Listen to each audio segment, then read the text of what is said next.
এই মুহূর্তে বিধানসভায় দ্বিতীয় সর্ববৃহৎ দল কংগ্রেস।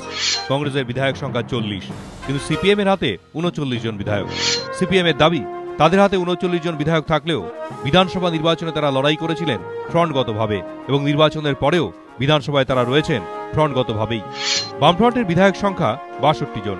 এবার কোমর বেঁধে আসরে নেমেছে কংগ্রেস। বিধানসভার হ্যান্ডবুক ফর মেম্বার্সের 85 পাতায় এক্সপ্লানেশন 1 এর উল্লেখ করে অধ্যক্ষকে চিঠি দিয়েছে তারা, যেখানে বলা হয়েছে বিধানসভায় বিরোধী আসনে সংখ্যার বিচারে যে দল সবচেয়ে বড় সেই দলের নেতাই বিরোধী দলনেতার পদের অধিকারী। হ্যান্ডবুকে কোথাও ফ্রন্ট বা জোটের কথা বলা নেই, কিন্তু হ্যান্ডবুক যাই বলুক না কেন, কংগ্রেসের দাবির কোনো সারবত্তা দেখছে না সিপিএম। বর্তমান বিরোধী দলনেতার দাবি, নিজের ক্ষমতায় নির্বাচনে জিতে সবচেয়ে বড় বিরোধী দল হয়ে তারপর এই দাবি করুক কংগ্রেস। এই প্রসঙ্গেই সম্প্রতি পঞ্চায়েত নির্বাচনের ফল নিয়েও কটাক্ষ পাল্টা কটাক্ষে নেমেছে কংগ্রেস সিপিএম।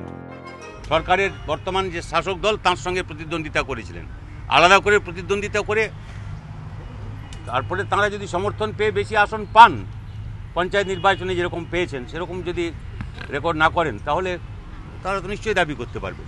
প্রথম থেকে বিরোধী কি ভেতর থেকে বিরোধী, সে তো এবার পঞ্চায়েত নির্বাচনে দেখা গেল। মুর্শিদাবাদ, মালদার, উত্তর দিনাজপুর এবং আমার সবং বিধানসভা কেন্দ্রে তৃণমূল কংগ্রেস এবং সিপিএম এর গভীর বন্ধুত্ব তো প্রতিষ্ঠিত হয়ে গেছে। বামেদের দাবি, নির্বাচন শেষে ফ্রন্টের প্রতিটি শরিক দলই আলাদাভাবেই রাজ্যপালকে চিঠি দিয়ে জানিয়ে দিয়েছে সূর্যকান্ত মিশ্র শুধু সিপিএম নয়, বিধানসভায় বামফ্রন্টেরও নেতা।